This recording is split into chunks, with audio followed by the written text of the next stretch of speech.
کیا حال ہیں؟ آپ خیریت سے ہیں؟ میں آپ کا دوست، آپ کا بھائی براؤ حسین پاشا اسٹام فروش صدقآباد چوک رالپنی سے آپ سے مخاطب ہوں۔ دوستو، آج میں آپ کو ایک معلوماتی ویڈیو بنا کے بتا رہا ہوں،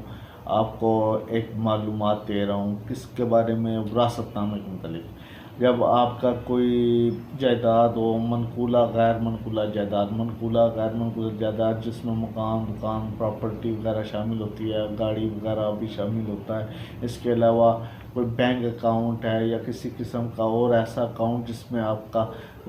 سورس پڑا ہوا ہے، یعنی کہ کوئی پراپرٹی، کوئی پیسہ پڑا ہوا ہے، تو وہ فرض کریں ایک شخص فوت ہو گیا، اس کے نام پہ پراپرٹی ہے، یا آپ کوئی اپنا اس کا اکاؤنٹ، بینک اکاؤنٹ ہے، یا کسی بھی قسم کی کوئی اور جائیداد منقولہ و غیر منقولہ ہے، تو اس کے لیے جو بندہ ہے، جس بندے کے نام ہے، وہ فوت ہو جائے تو اس کے بعد اس کے وارثان کو وہ پراپرٹی منتقل ہوتی ہے، وہ پیسہ منتقل ہوتا ہے، وہ جو بھی ایسٹس ہے وہ منتقل ہوتا ہے۔ لیکن اس کی منتقلی اس طرح آسانی سے نہیں ہوتی ہے، اس کے لیے باقاعدہ طور پہ آپ کو وراثت نامے کے لیے اپلائی کرنا پڑتا ہے۔ پہلے وراثت نامہ پہلے تو میرے بھائیوں دوستوں کورٹ سے بنتا تھا، سول کورٹ سے بنتا تھا وراثت نامہ، لیکن اب گورنمنٹ نے وراثت نامہ سکسیشن سرٹیفکیٹ، انگلش میں اس کو سکسیشن سرٹیفکیٹ کہتے ہیں، اردو میں وراثت نامہ کہتے ہیں، یہ جو ہے نا اس کے رائٹس منتقل کر دیے نادرا کو۔ اب یہ نادرا کے پاس سے وراثت نامہ بنتا ہے، وہی آپ کو وراثت نامہ بنا کے دیتے ہیں۔ سب سے پہلے آپ کو جو ڈاکومنٹس ہیں آپ کے پاس، رجسٹری وغیرہ یا اکاؤنٹس وغیرہ، وہ اس کی سٹیٹمنٹ لے کے یا رجسٹری وغیرہ کی نقل لے کے، یہ ڈاکومنٹس لے کے، ساری ڈاکومنٹس لے کے اور ایف آر سی نادرا سے نکلوا کر، سب سے پہلے آپ کو اسٹام فروش کے پاس جانا پڑتا ہے۔ اسٹام فروش ایک ایفیڈیوٹ آپ کو تیار کر کے دے گا، جس میں نادرا کی طرف سے ایک نمونہ ہوتا ہے، اس نمونے، اس ڈرافٹ کے مطابق وہ ایفیڈیوٹ اسٹام فروش آپ کو تیار کر کے دیتا ہے، اور اس ایفیڈیوٹ کو لے کے اور سارے کاغذات ساتھ لگا کر، ڈیتھ سرٹیفکیٹ ساتھ لگا کر، ایف آر سی لگا کر، اور اس جو ایفیڈیوٹ ہے اس کے اوپر سارے وارثان کے دستخط لینے کے بعد وہ ایفیڈیوٹ نادرا میں جمع ہوتا ہے ڈاکومنٹس میں۔ تو پھر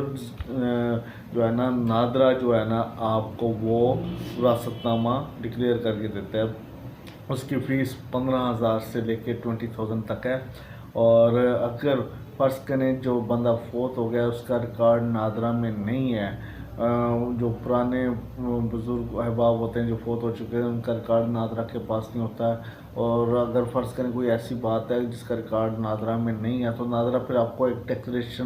ڈکلائن سرٹیفکیٹ جاری کرتا ہے۔ وہ ڈکلائن سرٹیفکیٹ جو ہے نا وہ جاری ہونے کے بعد پھر آپ کو سول کورٹ میں وراثت نامے کے لیے اپلائی کرنا پڑتا ہے۔ تو دوستو، آپ کو وراثت نامے کے سلسلے میں کوئی اگر مشکلات درپیش ہوں، یا کوئی ایسی ویسی بات آپ نے پوچھنی ہو جس میں آپ کو کوئی سمجھ نہیں آ رہی ہو، یا کوئی مشکل پیش آ رہی ہو، تو آپ کمنٹ سیکشن میں مجھ سے پوچھ سکتے ہیں، میں اس کے بارے میں آپ کو تفصیلی ویڈیو بھی بنا کے بتاؤں گا۔ اور جیسے جیسے آپ میری ویڈیوز دیکھیں گے اور آپ کو جیسے جیسے معلومات ملتی جائے گی، ویسے ویسے آپ کو پتہ بھی چلتا جائے گا، اور آگے آپ کا پروسیس چلتا رہے گا۔ تو دوستو، اگر آپ کو وراثت نامے میں کوئی بھی دقت پیش آ رہی ہو تو اس سلسلے میں آپ مجھ سے بھی رابطہ کر سکتے ہیں، معلومات بھی لے سکتے ہیں، اور آپ لوگوں میں اس کا ہر قسم کی مشکلات کا حل بھی آپ کو بتا سکتا ہوں۔ تو اپنا خیال رکھیے گا، دعاؤں میں یاد رکھیے گا۔ بہت شکریہ، بہت مہربانی، تھینکس، اللہ حافظ، اللہ آپ کو بھی امان میں رکھے۔